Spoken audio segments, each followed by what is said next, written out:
Hello, dear student. Welcome to my YouTube channel, Locus Study Center. Please like, share and subscribe to my channel. Children, आज हम लोग coordinate geometry लेकर के आए हैं। Class 10 का एक्सरसाइज है 7.1, जिसमें हम लोग को कोऑर्डिनेट ज्योमेट्री के बारे में पढ़ना है। तो कोऑर्डिनेट ज्योमेट्री में हम लोग को क्या क्या पढ़ना है और उसका फार्मूला, उसमें क्या क्या फार्मूला है, उसके बाद उसमें उस फार्मूला कैसे आता है, इस पे हम लोग चर्चा करेंगे। अगर आप लोग इस वीडियो में नया है तो प्लीज़ सब्सक्राइब कर दें, ताकि मेरा जो भी नया वीडियो आए आपको नोटिफिकेशन आते रहेगा। तो चलिए बच्चों, आज हम लोग फार्मूला देखते हैं कि क्या क्या पढ़ना है। उसके बाद उसका डेरिवेशन मतलब ड्राइव देखेंगे। उसके बाद उसमें 9 क्लास में अगर कोऑर्डिनेट ज्योमेट्री अगर भूल गए होंगे तो उसको हम थोड़ा सा रिवीजन करवा देंगे, ताकि 10 क्लास में आप लोग को दिक्कत ना हो। तो चलिए हम लोग सबसे पहले देखते हैं कि कोऑर्डिनेट ज्योमेट्री, यहाँ पे लिखा हुआ है कोऑर्डिनेट ज्योमेट्री। कोऑर्डिनेट ज्योमेट्री होता क्या है? तो आप लोग बच्चों, आप लोग देखे होंगे, आप लोग कभी गूगल मैप का यूज किए हैं? गूगल मैप में क्या होता है, गूगल मैप में आप कहीं पे अगर जा रहे हैं तो मतलब कहीं पे अगर गए, नया जगह पे गए और अगर आप लोग देख रहे हैं प्लेस को अगर नहीं जान रहे हैं तो क्या करते हैं, गूगल मैप का यूज करते हैं। तो गूगल मैप में जो कोड बताता है, गूगल मैप में क्या बताता है कि इतना डिस्टेंस एंड इतना डायरेक्शन में जाना है, मतलब इस डिस्टेंस, इतना डिस्टेंस में इस डायरेक्शन में जाना है। तो जो डिस्टेंस एंड डायरेक्शन है वो एक तरह से कोड हुआ। तो हम लोग उसको हम लोग कोऑर्डिनेट ज्योमेट्री में हम लोग जैसे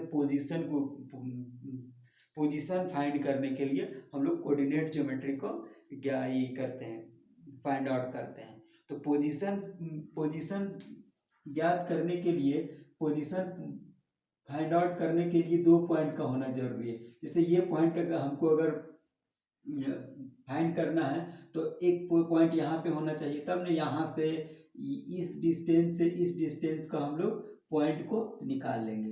तो चलिए हम लोग, यही कोऑर्डिनेट ज्योमेट्री है। कोऑर्डिनेट ज्योमेट्री में हम लोग किसी का पोजीशन निकालने का यहाँ पे देखते हैं। तो कोऑर्डिनेट ज्योमेट्री में हम लोग पोजीशन कैसे निकालते हैं, उसके बाद उसमें डिस्टेंस फार्मूला होता है, फिर उसके बाद सेक्शन फार्मूला होता है, उसके बाद हम लोग का एक आता है area of the triangle. Area of the triangle क्या होता है उसके बारे में हम लोग पढ़ेंगे। तो चलिए सबसे पहले हम लोग देखते हैं कि डिस्टेंस फार्मूला क्या होता है।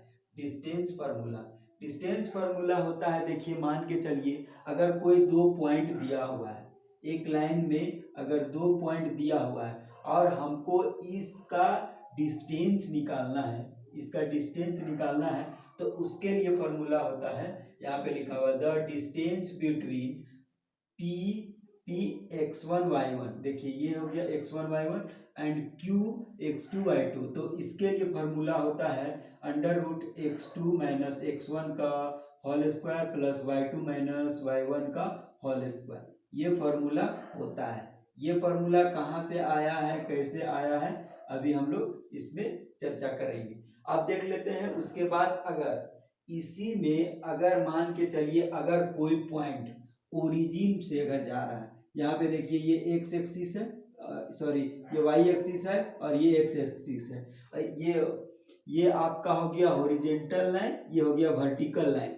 जब हॉरिजेंटल लाइन और वर्टिकल लाइन एक दूसरे से इंटरसेक्ट करता है, तो जहाँ पे इंटरसेक्ट करता है वही हम लोग का ओरिजिन हो जाता है। ये पॉइंट होता है 0 0।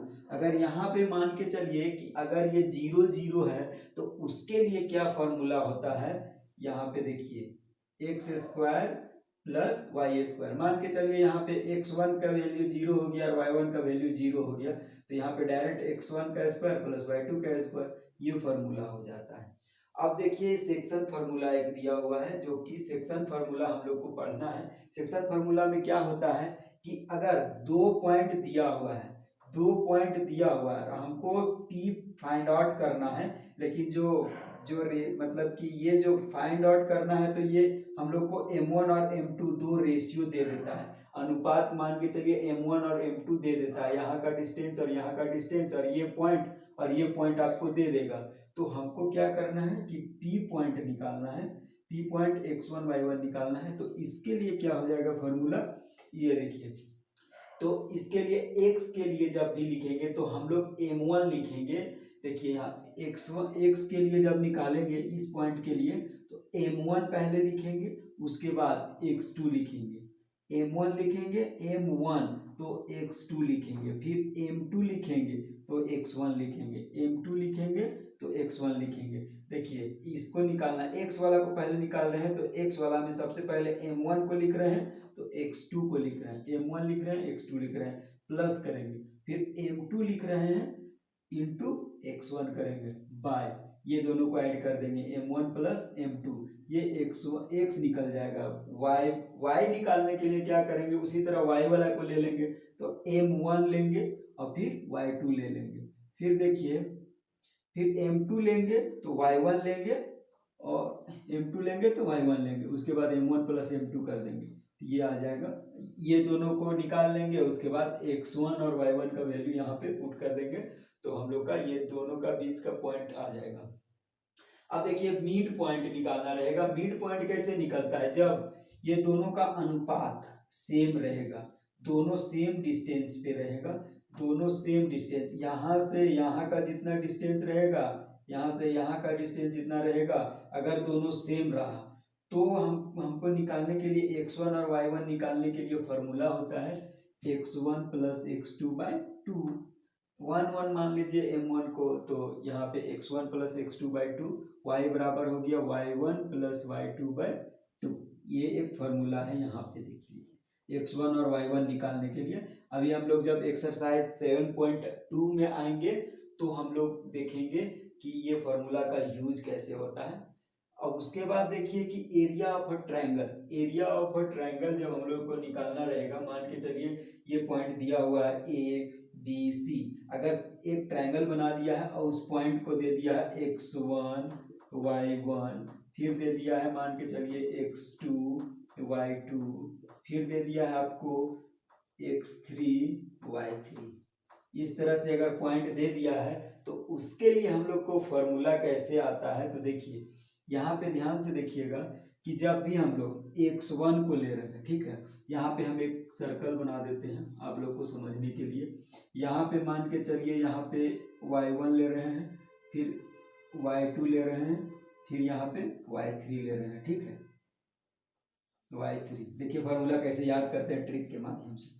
अगर यहाँ पे हम x1 ले लिए, ठीक है, x1 ले लिए तो यहाँ एंटी क्लॉकवाइज मतलब कि क्लॉकवाइज हम घूमेंगे, तो यहाँ जब x1 ले लिए तो y2 माइनस y3 करेंगे, y2 माइनस y3 करेंगे, फिर हम यहाँ पे x2 ले लिए तो इसको और इसको लेंगे, तो देखिए x2 हुआ तो y3 minus y1, y3 minus y1 plus, अब यहाँ पे x3 ले रहे हैं तो क्या हो जाएगा y1 माइनस y2, y3 देखिए y1 माइनस y2। देखिए ये फार्मूला हम लोग को इतना फार्मूला पढ़ना है, आप लोग इसको एक बार स्क्रीनशॉट ले लीजिए। ये फार्मूला को हम कॉन्सेप्ट के माध्यम से बता दिए हैं और समझा दिए हैं, ये फार्मूला आप लोग एक बार याद कर लीजिएगा।